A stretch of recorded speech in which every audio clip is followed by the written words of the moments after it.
E aí, gente? Vamos à aula 15, sistemas de numeração. O primeiro que nós vamos ver é o que a gente usa, sistema de numeração decimal.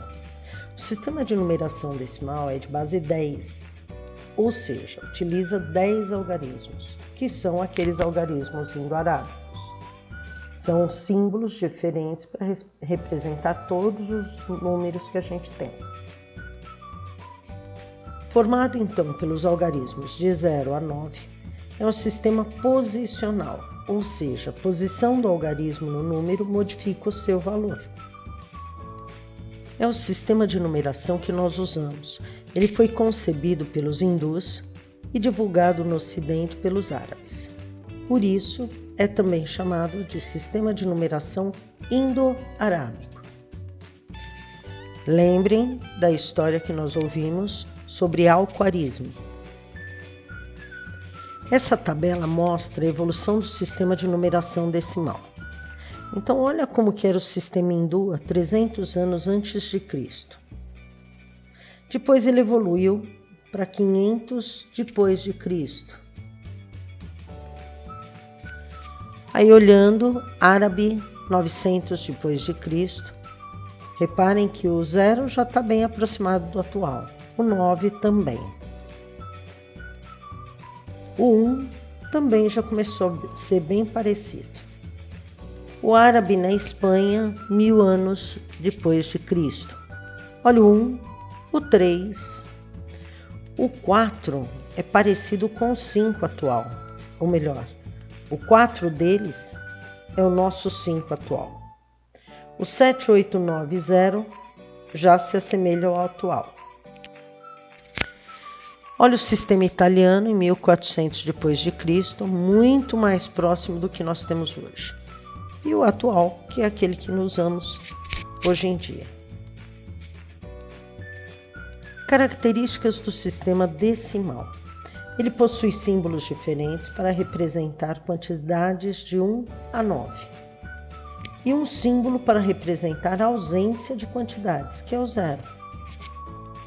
Como é um sistema posicional, mesmo tendo poucos símbolos, é possível representar todos os números, os infinitos números que nós temos. As quantidades são agrupadas de 10 em 10 e recebem as seguintes denominações: 10 unidades, uma dezena; 10 dezenas, uma centena; 10 centenas, uma unidade milhar, e assim por diante. Olha alguns exemplos. 567. Nós temos 500 unidades ou 5 centenas, 60 unidades ou 6 dezenas e 7 unidades. O mesmo ocorre no segundo exemplo, 2043. São 2 unidades de milhar, ausência da centena, porque nós temos o 0, 4 dezenas e 3 unidades. Ordens e classes. Essa é uma matéria que vocês já viram. Vamos relembrar. No sistema de numeração decimal, cada algarismo representa uma ordem, começando da direita para a esquerda. E a cada 3 ordens, temos uma classe. Relembrando aquela tabelinha que a gente viu. Nós temos a classe das unidades simples, depois milhares, milhões, bilhões. E em cada uma delas nós temos a unidade, a dezena e centena. Para fazer a leitura de números muito grandes, dividimos os algarismos do número em classes, blocos de 3 ordens, colocando um ponto para separar as classes, começando sempre da direita para a esquerda. Exemplos. No primeiro exemplo, 57.283. Primeiro separamos os blocos de 3 algarismos da direita para a esquerda e colocamos um ponto para separar o número. Então, nós vamos ter 57.283. No quadro que nós vimos anteriormente, vemos que o 57 pertence à classe dos milhares e o 283 a classe das unidades simples. Assim, o número será lido como 57.283. No segundo exemplo, nós temos 128396696. Separando os blocos de 3 algarismos, temos 12.839.696.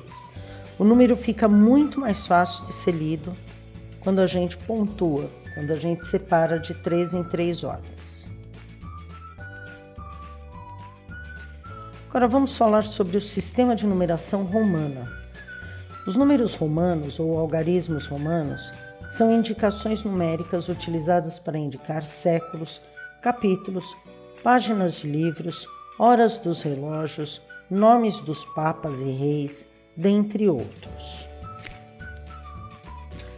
O sistema de numeração romano, conhecido pela gente, difere muito do original e utiliza, em vez de símbolos, 7 letras maiúsculas, às quais são atribuídas alguns valores. O I equivale a 1, o V equivale a 5, o X equivale a 10, o L a 50, o C a 100, o D 500 e o M 1000. Tal sistema de numeração era empregado principalmente para registrar valores. Para efetuar cálculos era utilizado um instrumento chamado ábaco, aquele das pedrinhas que você vai puxando de um lado para o outro. Mas, como todo sistema de numeração, existem regras. Então vamos às regras do sistema de numeração romano. Os números I, X, C e M só podem ser repetidos até 3 vezes, seguidos. O V, o L e o D não se repetem seguidamente. Então, aí estão os valores novamente. O I, 1, X10, C1000, M1000. O 2 a gente escreve II. O 20 a gente escreve XX.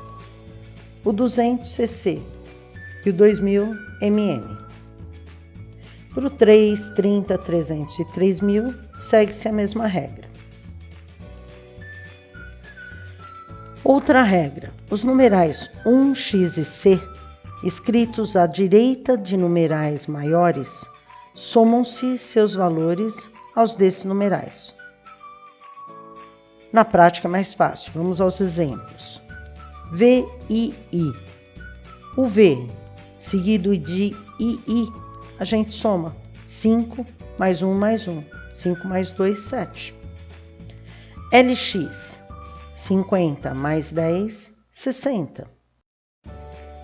LXX, III. L, 50 mais 20 mais 3, 73. CX, 100 mais 10, 110. CXXX, 130. MCC, 1200. Mais uma regra: os numerais I, X e C, escritos à esquerda, esses agora de numerais maiores, subtraem-se seus valores. Como, por exemplo, IV.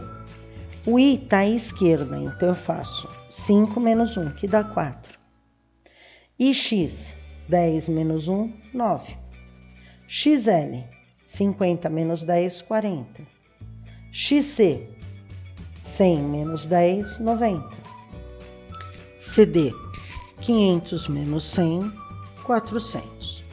CM, 1000 menos 100, 900. Colocando-se um traço horizontal sobre um ou mais numerais, multiplica-se o seu valor por 1000. Por exemplo, o V significa 5. Se eu colocar o tracinho horizontal em cima, ele quer dizer 5 vezes 1000, 5000. O IX, ele está em cima do 9, isso quer dizer que é 9000. X, com tracinho em cima, 10.000. Vamos parando por aqui por hoje. Um beijo grande. Até mais!